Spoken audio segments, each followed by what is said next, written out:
Hello. हाँ देखिए संजीव रेड्डी जी, इसमें जो है बहुत सारा चीज़ सुपरफ्लुअस है जिसको आइए इसको करते हैं विथ थॉट प्रोसेस।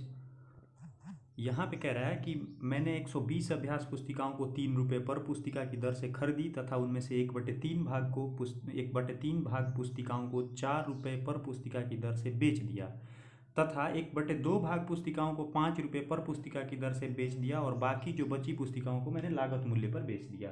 क्वेश्चन यही है, ठीक है। तो इसमें देखिए ये इससे कुछ मतलब नहीं है 120 से, ठीक है। सिर्फ बस यही 3 रट्टा है और जो नीचे दिया हुआ है कि लागत मूल्य पर बेच दिया, इससे भी कोई मतलब नहीं है। ये 2-3 चीज़ें ये सुपरफ्लुअस है, ठीक है। आइए करते हैं कोशिश। यहाँ पे बोल रहा कि 1/3 भाग को इधर हम लिख रहे हैं पार्ट, ठीक है, पार्ट। और यहाँ पे लिख रहे हैं, अब यहाँ पे देखिएगा 3 रुपये पर पुस्तिका की दर से उसने खरीदा और 4 रुपये पर पुस्तिका की दर से उसने बेच दिया। यानी जो है उसने 3 रुपये में खरीदा था और इस पे 1 रुपये प्रॉफिट ले लिया, ठीक। तो यहाँ पे ये हो गया, ये मान लेते हैं ये प्रॉफिट की बात कर रहा है, पीएफ लिख देते हैं, ठीक है। प्रॉफिट की बात कर रहा है और ये पार्ट है। तो अगर उसके पास टोटल 3 पुस्तिका थी तो उसमें से एक ही बेचा, ठीक है। ये बुक्स है, ठीक है, ये बुक्स है।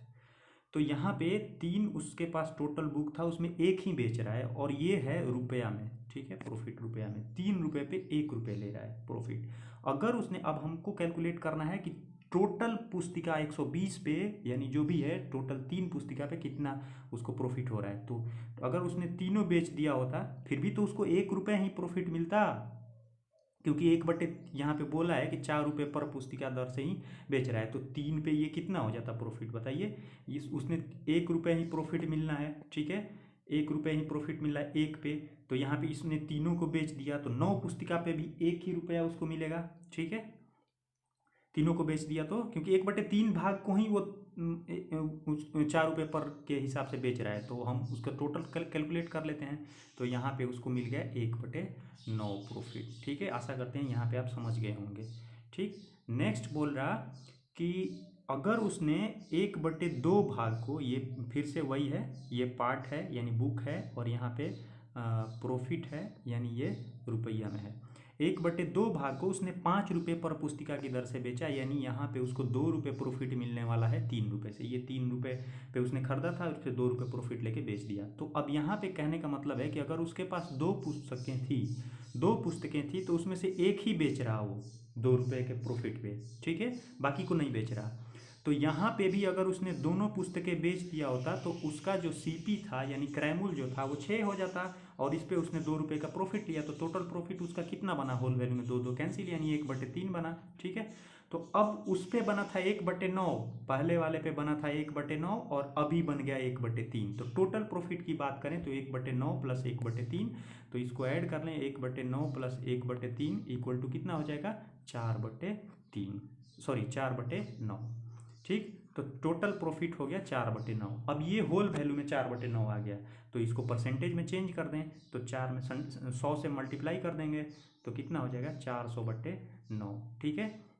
अब आप कहेंगे कि ये चीज़ जो बोला है लास्ट में कि मैं लागत मूल्य पर जो बाकी शेष बची पुस्तिका है उसको मैं लागत मूल्य पर बेच दे रहा हूँ तो मेरा प्रतिशत लाभ, तो उसका इसमें क्या रोल है। तो उसका इसमें कोई रोल नहीं है क्योंकि उसने तो जितना में खरीदा था उतना में बेच दिया, ठीक है। तो इसमें इसका क्या रोल है, इसमें प्रॉफिट का तो उस पर होने वाला है नहीं, इसलिए दो दो दो भाग पे ही उसने प्रॉफिट लेना है। एक तो 1/2 भाग पे ले रहा है और दूसरा 1/3 भाग पे। और हम लोग क्या किए कि इसका प्रॉफिट निकाल के और टोटल पे मर्ज कर दिए, यानी प्रॉफिट जो ये जो शेष भाग है उस पर भी निकाला गया है, क्योंकि एक बार देखे उस पर 3 पुस्तिका थी, एक बार 2 पुस्तिका थी। तो इसलिए 400/9 का इसका जो चेंज करेंगे ये वैल्यू तो ये आ जाएगा, ठीक है।